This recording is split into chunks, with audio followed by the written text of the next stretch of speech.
आज हम engineering subject के अंतर्गत लेक्चर 13 में इंजीनियरिंग कर्व हाइपोसाइक्लोइड के बारे में एक एक्सरसाइज लेके एक्सप्लेन करेंगे, उसको ड्रा करके बताएंगे। तो जैसा कि हम जानते हैं कि जैसे अगर कोई ये रोलिंग कर्व है, ये रोलिंग सर्कल है और ये अनदर सर्कल जिसको गाइडिंग सर्कल, डायरेक्टिंग सर्कल बोलते हैं, उसको सर्कमफ्रेंस को ऊपर अगर रोल करेगा तो इपिसाइक्लोइड बनेगा। और अगर ये जो है इनसाइड द सर्कमफ्रेंस रोल करेगा, इनसाइड द सर्कमफ्रेंस रोल करेगा इस प्रकार से, तो ये हाइपोसाइक्लोइड बनेगा। और थर्ड कंडीशन बताया था, अगर दोनों का रेडियस, रोलिंग सर्कल का रेडियस और डायरेक्टिंग सर्कल रेडियस ये आधा हो, इस रोलिंग सर्कल का डायरेक्टिंग सर्कल से आधा हो, तो ये स्ट्रेट लाइन में ये लोकस होगा पी पॉइंट का, है ना। तो ये जो है अब ये बताते हैं कि इस एक्सरसाइज क्या है। तो एक्सरसाइज है ये, a circle of 60 mm diameter rolls on the circumference of another circle of 180 mm diameter, and inside it trace the locus of a point on the circumference of the rolling circle for one complete revolution. Name the curve, draw a tangent and a normal to the curve at 50 mm from the center of the directing circle. तो हमें ये rolling circle दिया जिसका diameter 60 mm है, और another circle जिसको directing circle बोलते हैं उसका डायमीटर है 180 mm। और तो इसका हमको पी पॉइंट का जो है लोकस ड्रॉ करना है, या इसका इंजीनियरिंग कर्व ड्रॉ करना है। और चूंकि ये इनसाइड दी सर्कमफ्रेंस रोल कर रहा है तो ये हाइपोसाइक्लोइड होगा। और इसके बाद हमको लास्ट में यह है 50 mm, यहाँ से 50 mm जो कर्व मिलेगा, 50 mm पॉइंट के ऊपर हमको टेंजेंट और नॉर्मल भी ड्रॉ करना है। तो कैसे ड्रॉ करेंगे हम आपको भी ये बताते हैं ड्रॉ करके। तो ये जो है सबसे पहले हमने ये एंगल अल्फा निकाला, एक ओपी लाइन खींचा, ये ओपी लाइन पहले ऐसे खींचा, इस पर ओपी लाइन ये खींचा यहाँ पे। अब ये कितने दूर पर जाएगा वन रेवोल्यूशन के लिए, रेवोल्यूशन पे ये कहाँ पर ड्रॉ करना पड़ेगा, तो ये इसका रिलेशन है अल्फा, ये अल्फा एंगल निकाले, alpha angle equal to angle POA equal to 360 degree multiplied by R upon R1। R क्या है, radius of the rolling circle, R1 है the directing radius of directing circle. तो इसकी value rolling, इसका radius है rolling circle का 30 mm, और ये इसका R1 जो है इसका डायरेक्टिंग सर्कल का रेडियस है 90 mm। तो इसको हल किया तो 120 डिग्री मिला, यानी ये एंगल पूरा जो है ये एंगल 120 डिग्री है। अब इसको हमको जो है इस सर्कल को हमने 8 पार्ट में डिवाइड किया, इस प्रकार से हमने 8 पार्ट में डिवाइड किया, ये इसका 45 डिग्री पे लिया, ये एंगल सेट किया इस पे हमने, और ये इस प्रकार से हमने ये ड्रैग 8 पार्ट में डिवाइड कर दिया। इसको नाम दे दिया 1 2 3 4 5 6 7 और 8 पे पी है। तो जब 8 में हमने सर्कल को, रोलिंग सर्कल को डिवाइड किया, तो 8 में ही हमको ये डायरेक्ट सर्कल को भी डिवाइड करेंगे, क्योंकि जब ये रोल करेगा तो जब ये रोल करेगा तो 1 डैश पर आएगा, 2 डैश पे आएगा, 3 डैश पर आएगा। इस प्रकार से हमारा पी पॉइंट पी डैश पर आ जाएगा 1 रेवोल्यूशन में। तो ये हमने अभी निकाला 120 डिग्री है पूरा, और इसको 8 पार्ट में डिवाइड किया, नहीं 8 तो 1 पार्ट कितना हो जाएगा, 120 अपॉन 8 बराबर 15 डिग्री, यानी इसका एक पार्ट जो है 15 डिग्री या 15 डिग्री रहेगा ये। तो 15 डिग्री पे हमने प्रोट्रैक्टर की हेल्प से हमने इसको इस प्रकार से जो है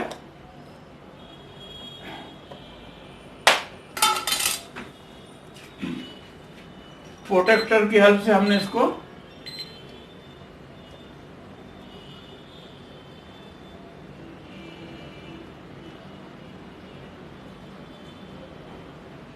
डिवाइड कर लिया, 15-15 डिग्री करके इस प्रकार से 8 पार्ट में डिवाइड कर लिया।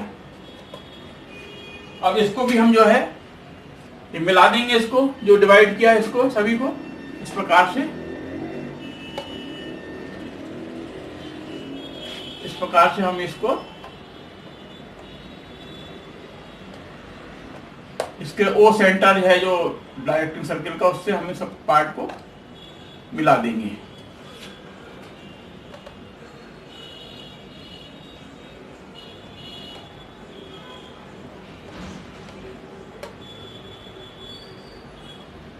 तो इस प्रकार से हमारा ये डायरेक्टिंग सर्किल 8 पार्ट डिवाइड हो गया। अब हमने इसको जो है कंपास की हेल्प से ये जो है ये जो इसको नंबरिंग जो किया है, अब इसको भी नंबरिंग करें 1 dash 2 dash 1 dash 2 dash 3 dash 4 dash 5 dash 6 dash 7 dash 8 dash, ऐसा मार्क कर दिया हमने, इसको नंबरिंग कर दिया। इसके बाद हमने इसको ओ को सेंटर लिया, इसको सेंटर लिया और 2 और 7 जो है हमारा ये, इससे लेके हमने एक सर्किल ऐसा ड्रा कर दिया, ये ऐसा आर्क ड्रा कर दिया है यहाँ पे।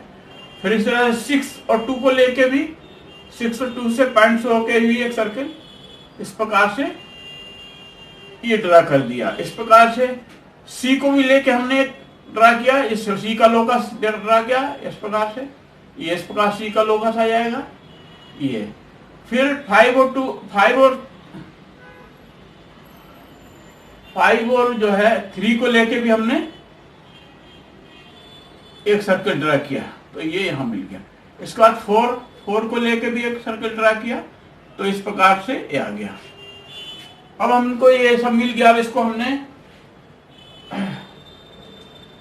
नाम दे दिया, ये C है centre of the rolling circle का, और जो फर्स्ट जो ये इसका जो जा रहा है लाइन ये O1 डैश जा रहा है और इसको जो कट कर रहा है C को फर्स्ट वाला पॉइंट, तो ये C1 नाम दे दिया। सेकंड वाला C2 डैश को जो क्रॉस कर रहा है वो C2 नाम दे दिया।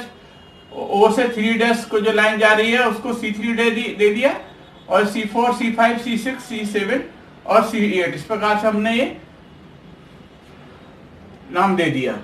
अब हमने नेक्स्ट हमने क्या किया, इसके बराबर रेडियस लिया, रोलिंग सर्किल के बराबर ये रेडियस लिया, और C1 को सेंटर माना, और वन से जो कर आर्क लगाया है 1 से, उसको हमने यहाँ ऐसा आर्क लगा दिया। फिर 2 को सेंटर माना और 2 से जाने वाले सर्किल को हमने आर्क लगाया, ये इस प्रकार सेम रेडियस के बराबर, same radius equal to 30 mm।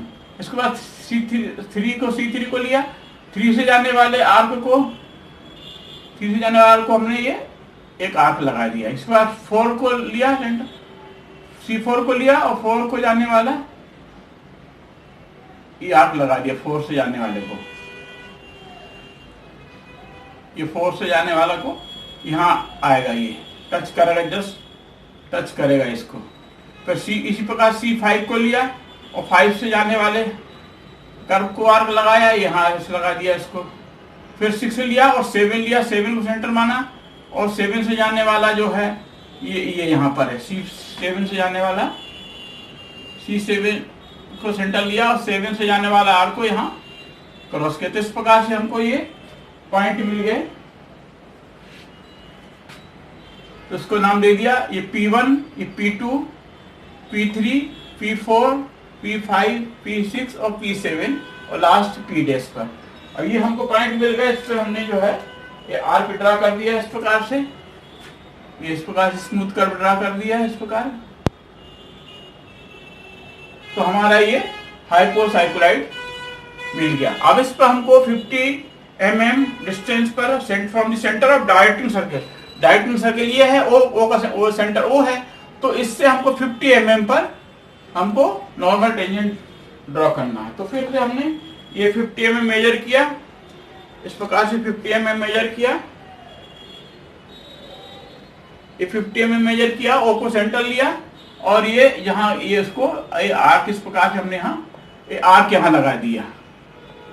अब जहां ये आर्क लगाया इसको जो है, फिर हमने इसके रेडियस के बराबर, रोलिंग सर्किल रेडियस के बराबर फिर रेडियस लिया, और एन जो पॉइंट हमको मिला 50 mm डिस्टेंस पर, उससे हमने इसको जो C का लोकस है, C का लोकस पॉइंट पर हमने ये एक आर्क लगा दिया जो D पर क्रॉस करता है। अब हमने D को,